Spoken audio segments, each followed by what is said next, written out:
Justice served. Have you ever watched someone destroy a child's innocence in a single sentence?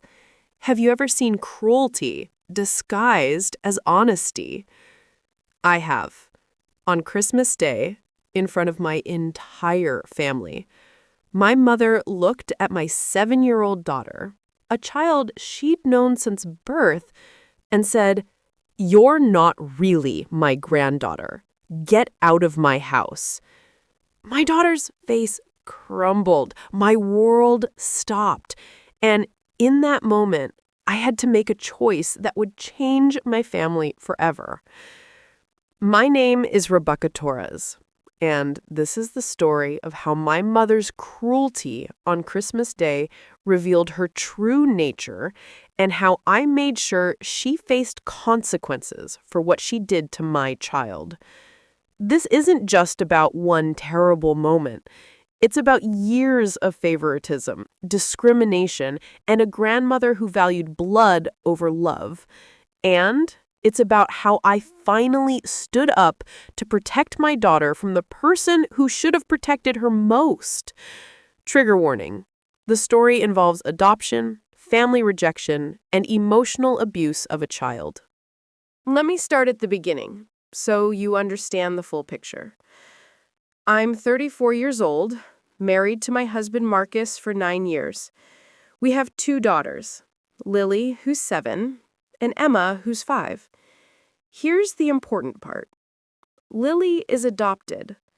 We adopted her when she was 6 months old through an open adoption. Her biological mother, Sophia, was 19, not ready to be a parent, and made the incredibly brave choice to place her daughter with us. From the moment we brought Lily home, she was ours, our daughter in every way that mattered. We never hid the adoption from her. She's always known her story, known that Sophia loved her enough to choose a family that could give her what she needed. Emma was born 2 years after we adopted Lily, a biological surprise after doctors told us conceiving naturally would be nearly impossible. We call her our miracle baby. But to us, both girls are equally our daughters. There's no real child and adopted child. There's just Lily and Emma, sisters who adore each other. My mother, Patricia Torres, never quite saw it that way. From the beginning, she treated Lily differently. It was subtle at first. Small comments, slight distinctions, moments where Emma got just a little more attention. "Oh, Emma has your eyes, Rebecca," she'd say, pointedly not mentioning anything about Lily. "Emma's going to be tall like our side of the family," ignoring that Lily was right there. When the girls were toddlers, Mom would bring gifts for both, but Emma's would always be bigger, more expensive. "Well, Emma's easier to shop for," she'd explain when I pointed it out. Marcus noticed too. "Your mom plays favorites," he'd say, "and it's not subtle." I defended her. "She's from a different generation. She doesn't mean anything by it. She loves both girls." I was wrong. When the girls got older, the favoritism became more obvious. Family photos where Mom positioned herself next to Emma, but not Lily. Birthday parties where Emma got elaborate celebrations and Lily got nice but simple ones.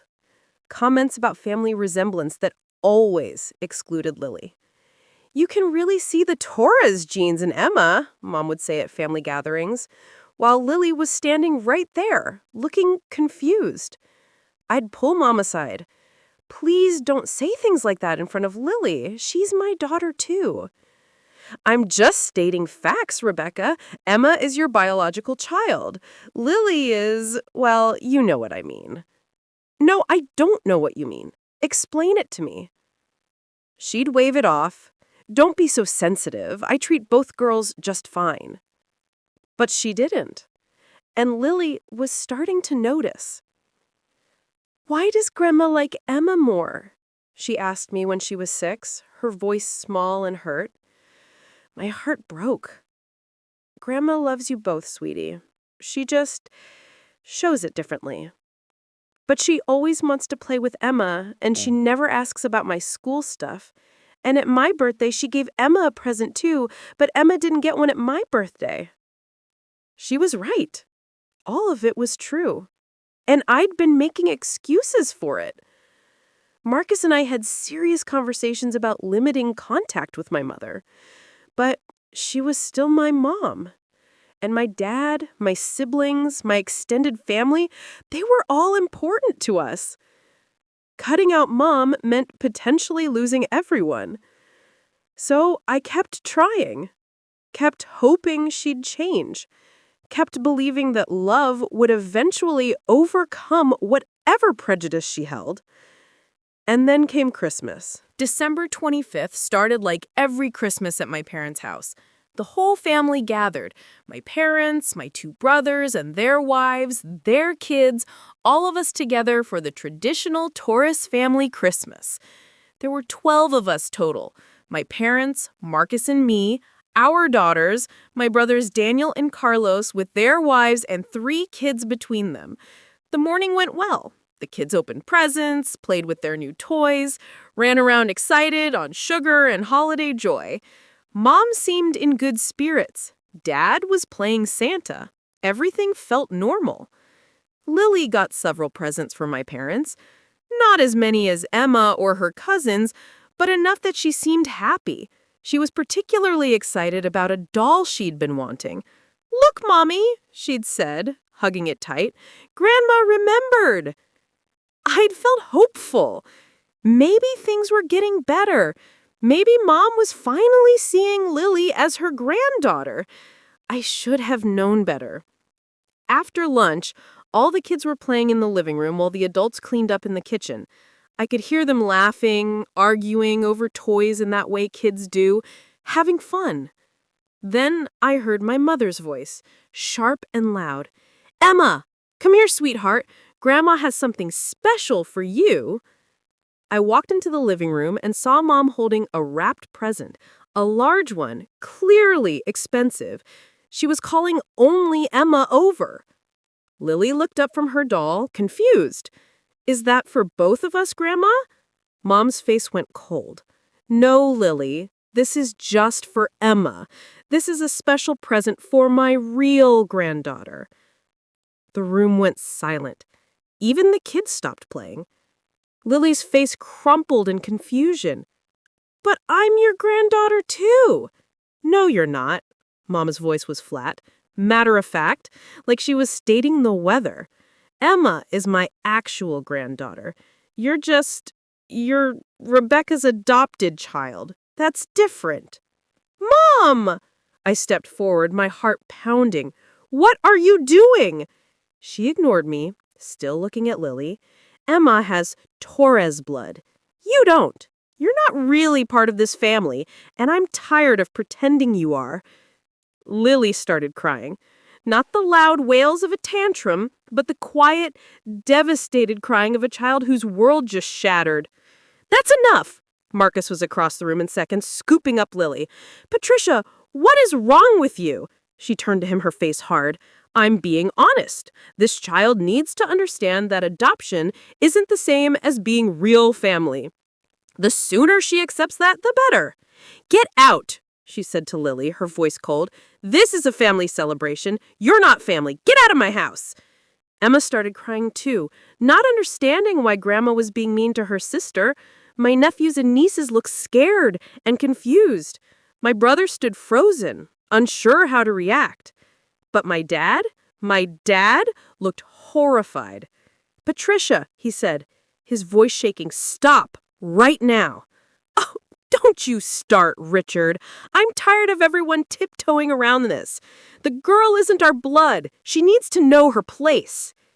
I felt something inside me snap.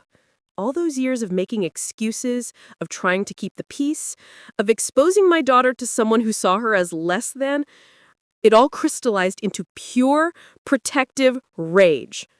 "We're leaving," I said, my voice surprisingly steady. "Lily, Emma, go get your coats. Marcus, get the presents. We're going home." "Rebecca, don't overreact," Mom started. "Overreact?" My voice rose. You just told my 7-year-old daughter that she's not part of this family. You told her to get out of your house on Christmas Day. What exactly is the appropriate reaction to that? I'm just being honest about biology. Biology doesn't make a family. Love makes a family. And clearly, you don't love Lily. You've never loved her. You've tolerated her at best, and now you've shown your true colors. Mom crossed her arms. You're being dramatic. The child needed to understand the truth. The truth? I was shaking now. The truth is that you're a cruel, heartless woman who just emotionally abused a 7-year-old, my child, your granddaughter. She's not my— Yes, she is! I screamed it. She's been your granddaughter for 7 years. 7 years, and you've never accepted her.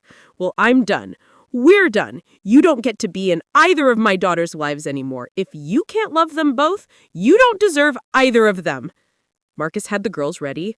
Lily was still crying, confused and hurt. Emma was clinging to her sister, trying to comfort her. Rebecca, wait, my dad said, moving toward us. Please, let's talk about this. There's nothing to talk about, Dad. She told my child to get out. She said Lily wasn't family. There's no coming back from that. I looked at my brothers who'd been silent through all of this. You just stood there? You heard what she said to Lily and you said nothing. Daniel finally spoke up. Beck, Mom's she's old-fashioned. No, don't make excuses for her. She abused my daughter, and you all just watched. We left. Walked out of that house on Christmas Day with our daughters crying, our holiday ruined, and our family fractured beyond repair. The drive home was silent, except for Lily's quiet sobbing. That night, after we got the girls to bed, I fell apart. Marcus held me while I cried. For Lily's pain, for the family I'd lost, for the years I'd wasted trying to make my mother accept my daughter. I should have protected her better, I sobbed. I knew Mom played favorites. I knew she treated Lily differently. And I kept exposing her to that. What kind of mother does that make me? You were trying to give Lily family, Marcus said. You can't blame yourself for your mother's cruelty. But I did blame myself. I'd seen the signs and ignored them. I'd made excuses.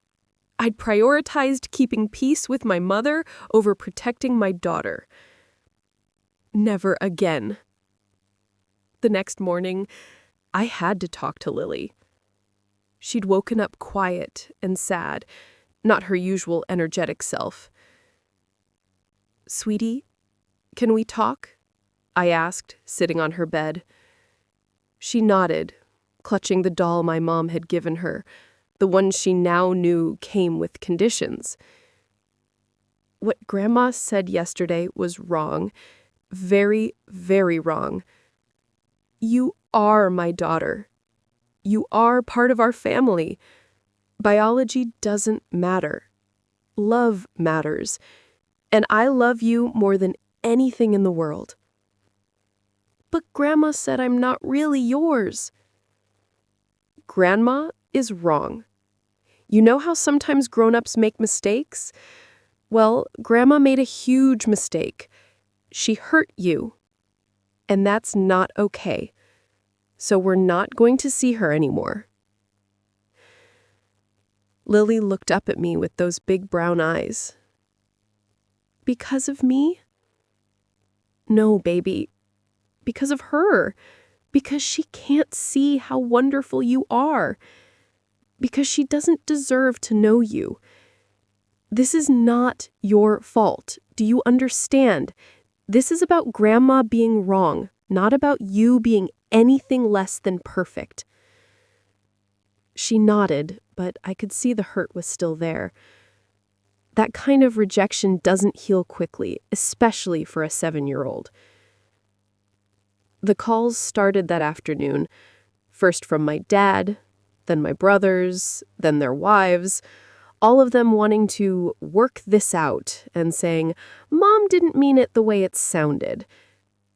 She literally told Lily to get out of her house on Christmas Day. How else could that sound? Your mother has strong feelings about bloodlines. You know how she is. I know she's a bigot, and I'm done exposing my daughters to her bigotry. Your mother's, Rebecca. And Lily is my daughter. My first priority is protecting my child, not protecting my mother's feelings. My brothers tried the same approach. Mom's from a different generation, Daniel said. She doesn't understand adoption.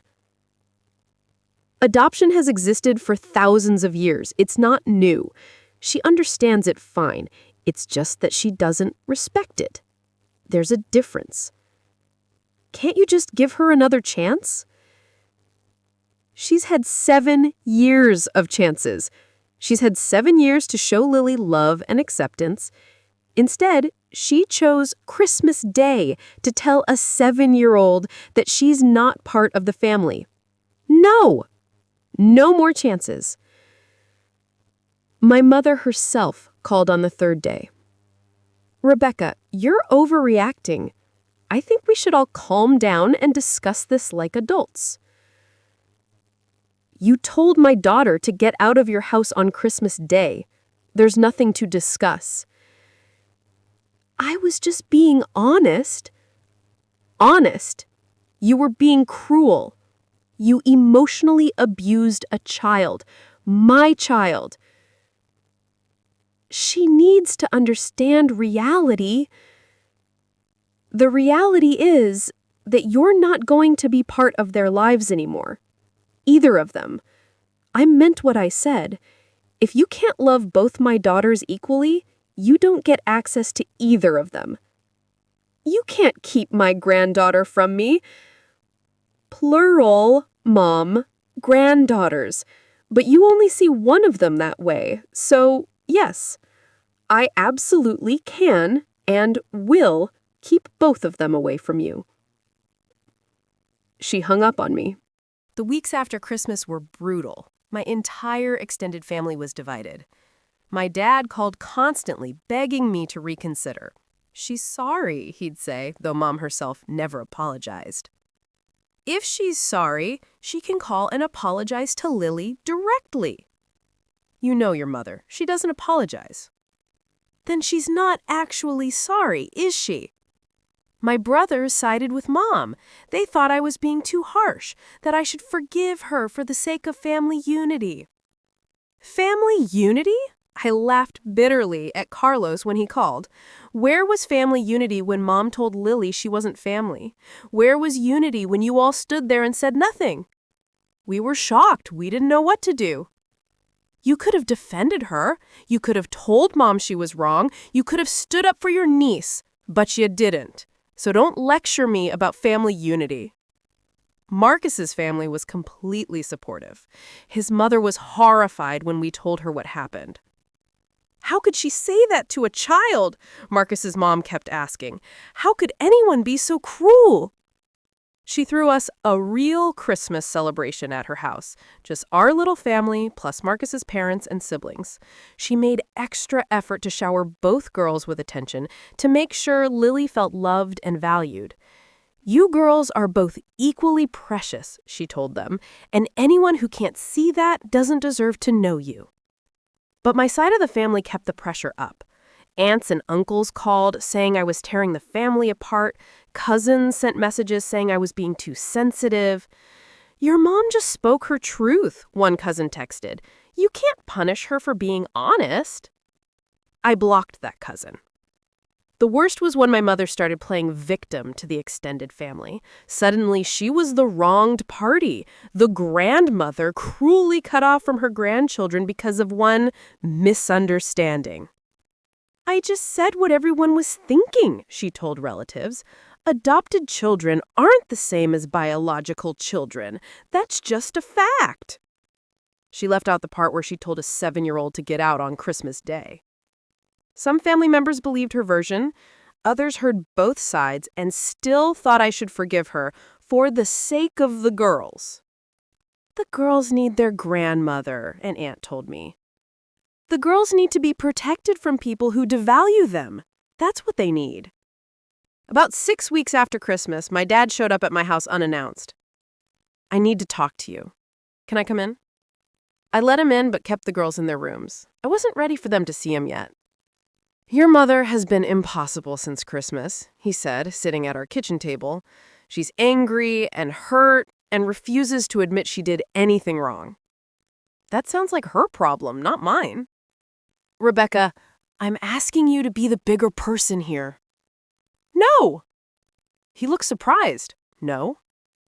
No, Dad, I'm not going to be the bigger person. I'm not going to sweep this under the rug so Mom can feel better. She told my daughter, your granddaughter, that she wasn't family. She humiliated her in front of everyone. She told a 7-year-old child to get out of her house, and she's not sorry. So no, I'm not going to be the bigger person. She's your mother. And Lily is my daughter. Between the two of them, I choose my daughter every single time. Dad was quiet for a long moment. I understand why you're angry. I'm angry, too. What she said was wrong. Did you tell her that? I've tried. She doesn't listen to me. Then you have a choice to make, Dad.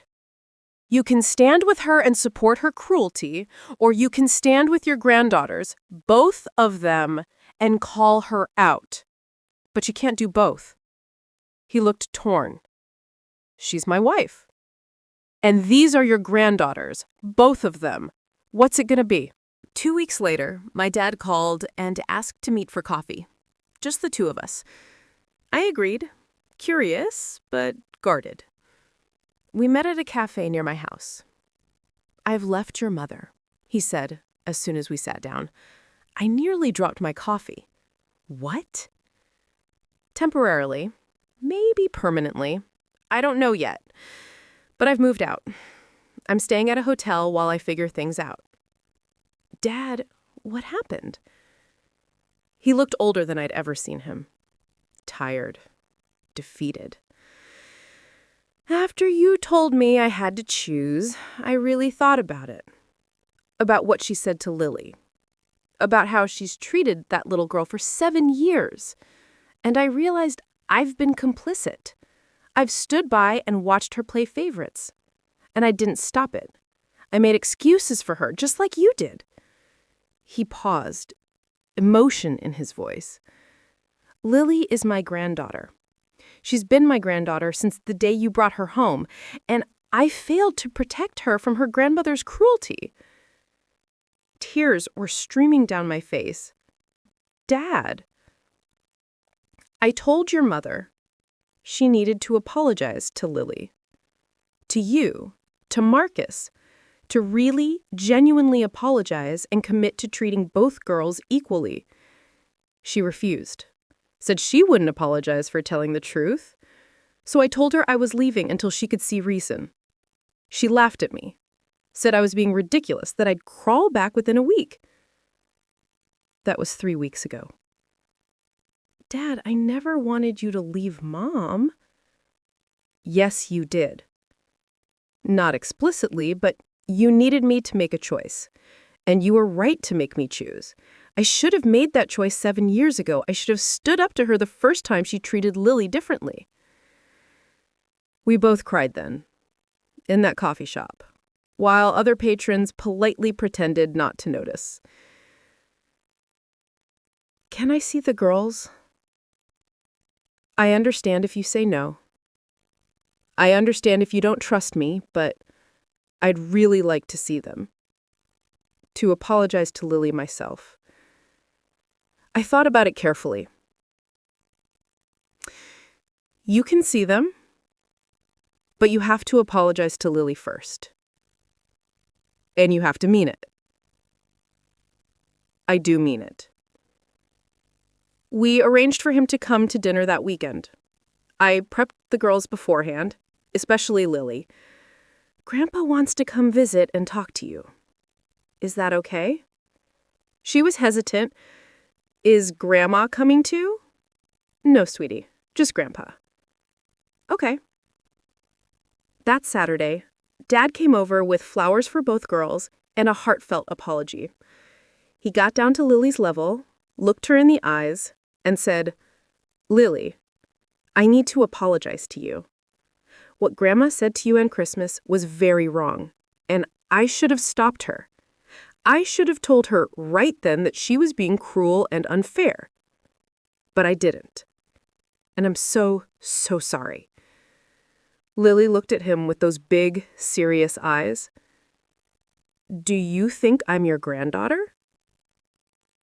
"Yes, absolutely yes. You've been my granddaughter from the moment your mom and dad brought you home, and I love you just as much as I love Emma and your cousins. I should have shown you that better. I'm going to do better, I promise."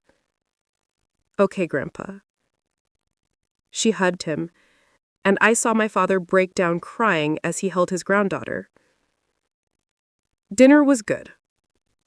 Healing. Dad played with both girls equally, asked Lily about school, told Emma and Lily stories about when I was their age. As he was leaving, I walked him to his car. "Thank you for coming, for apologizing. Thank you for giving me the chance. And Rebecca, I'm proud of you. For standing up for your daughter, for setting boundaries. I should have done that with my own mother years ago. You're a better parent than I was. You're here now. That's what matters." "What about your brothers? Have you talked to them?" "No. They made their choice. They sided with Mom." He nodded sadly. "They're afraid of her. Always have been. But that's not an excuse."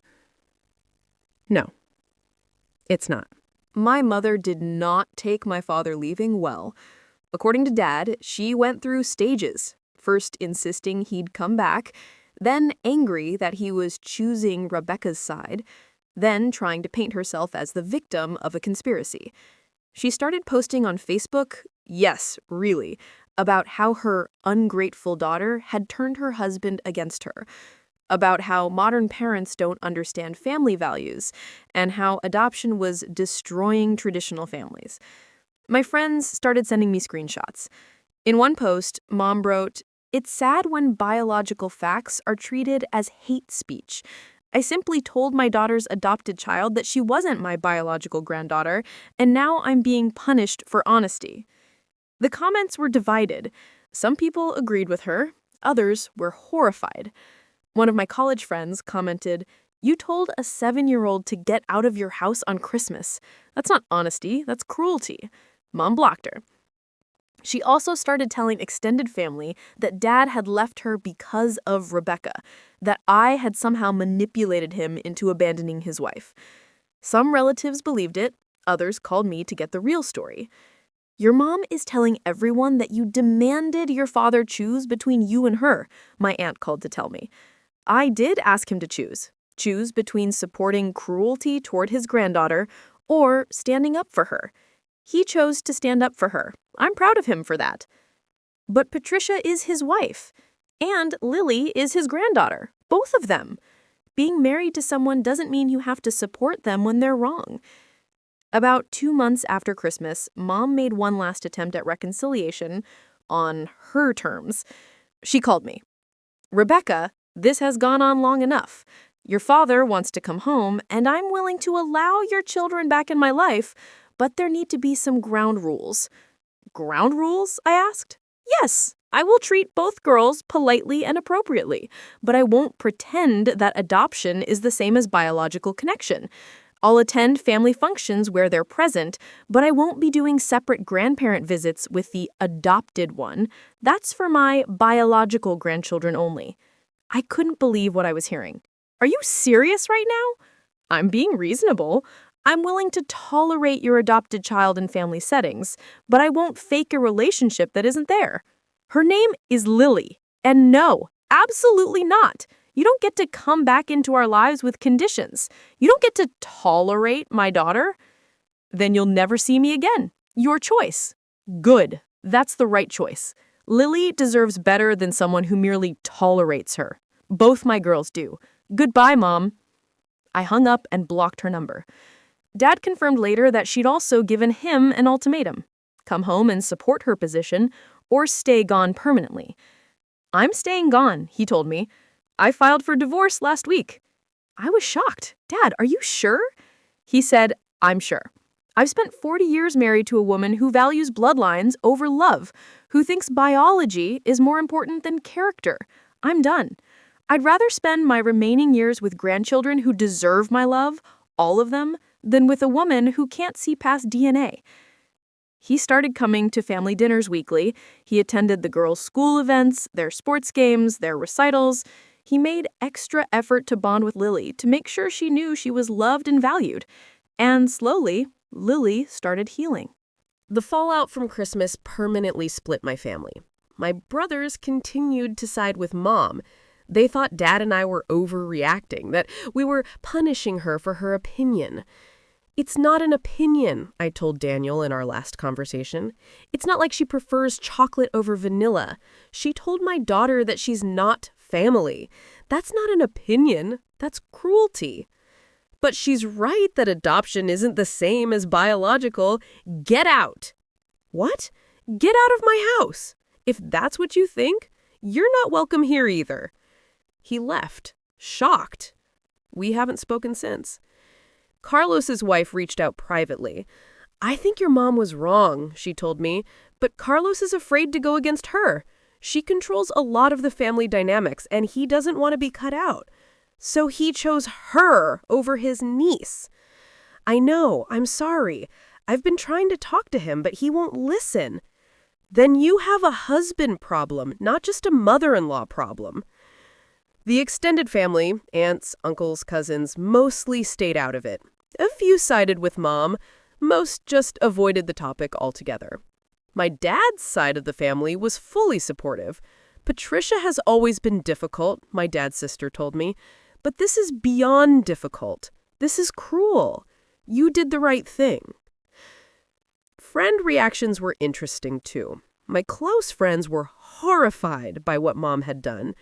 But some casual friends seemed to sympathize with her. I mean, it's not the same, is it? Biological kids versus adopted kids? I never spoke to that person again. But I also found an incredible community.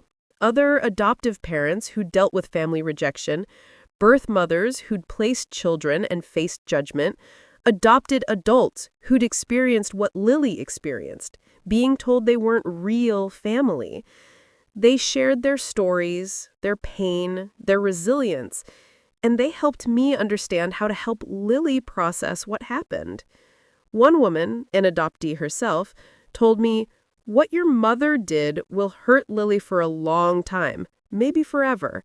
But what you do now, how you protect her, how you prioritize her, how you show her that her place in your family is absolute, that will matter more. She'll remember that you chose her, that you cut off your own mother to protect her. That matters." Those words helped because I struggled with guilt. Guilt that my mother's cruelty had hurt my daughter. Guilt that I hadn't protected her sooner. But I was protecting her now, and I'd keep protecting her. We put Lily in therapy immediately after Christmas. A child psychologist who specialized in adoption and family trauma. The therapist, Dr. Chen, helped Lily process what had happened. She used play therapy, art therapy, and talk therapy to help a 7-year-old understand why her grandmother had rejected her. Some people don't understand that families are built with love, not just biology, Dr. Chen explained to Lily in child-appropriate terms. Your grandma got confused about that, but that's her problem, not yours. You are absolutely, completely, fully part of your family. Over months, I watched Lily slowly start to believe it again, start to feel secure in her place in our family. She also asked hard questions. Is my birth mom going to say I'm not her daughter too? We'd maintained contact with Sophia through letters and occasional visits. Sophia was a sweet, kind woman who'd always been clear with Lily that she loved her and was proud of her. Sophia loves you, I assured Lily. She chose us to be your parents because she wanted you to have the best life possible. She's never going to reject you. We arranged a video call with Sophia, where Sophia told Lily, "You are my daughter. You'll always be my daughter. I love you so much. And your mom and dad love you so much. You have lots of people who love you. Your grandma Patricia doesn't understand love the way she should, but that's not about you. You're perfect exactly as you are." That helped. Seeing Sophia affirm her worth, seeing that not all adults would reject her. Emma struggled too. She didn't understand why Grandma had been mean to Lily. She asked repeatedly why we didn't see Grandma anymore. "Grandma hurt Lily's feelings really badly," I explained. "So we're not seeing her until she says sorry and means it." "Is she going to say sorry?" "I don't think so, sweetie." "Then I don't want to see her either. She was mean to my sister." At 7 and 5 years old, my daughters understood loyalty better than my adult brothers did. By the summer, Lily was doing better. She still had moments, would sometimes ask if she was really our daughter, would occasionally worry that we'd give her back. "Never," I'd tell her firmly. "You're ours forever. We chose you, and we'll never unchoose you. You're stuck with us." That would make her smile. We also made sure to celebrate her adoption more intentionally. Her gotcha day, the day we brought her home, became a second birthday. We'd have cake, presents, and celebrate the day our family became complete. Some people are born into families. Some people are chosen for families. Both ways are equally valid, equally permanent, and equally real. It's been almost a year since that terrible Christmas. My mother and I haven't spoken. My brothers and I are estranged. About half my extended family chooses not to invite us to gatherings because they don't want to pick sides. But here's what I've gained. My daughter knows I'll always protect her. My husband and I are stronger than ever. My dad has a real relationship with both his granddaughters. And I've built a chosen family of friends and supporters who understand that love makes a family, not DNA. So what's the lesson in all of this? First, believe people when they show you who they are. My mother showed me for 7 years that she didn't see Lily as her granddaughter. I made excuses instead of believing her. Don't make that mistake.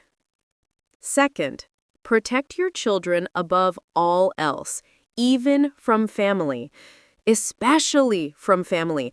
Blood relation doesn't give anyone the right to hurt your child. Third, chosen family is often stronger than biological family. The people who showed up for us after Christmas, Marcus's family, our friends, our adoption community, they're our real family now. Fourth, kids understand fairness better than adults sometimes. Emma immediately recognized that what Grandma did was wrong. She chose her sister over her grandmother without hesitation. Children understand that love matters more than biology.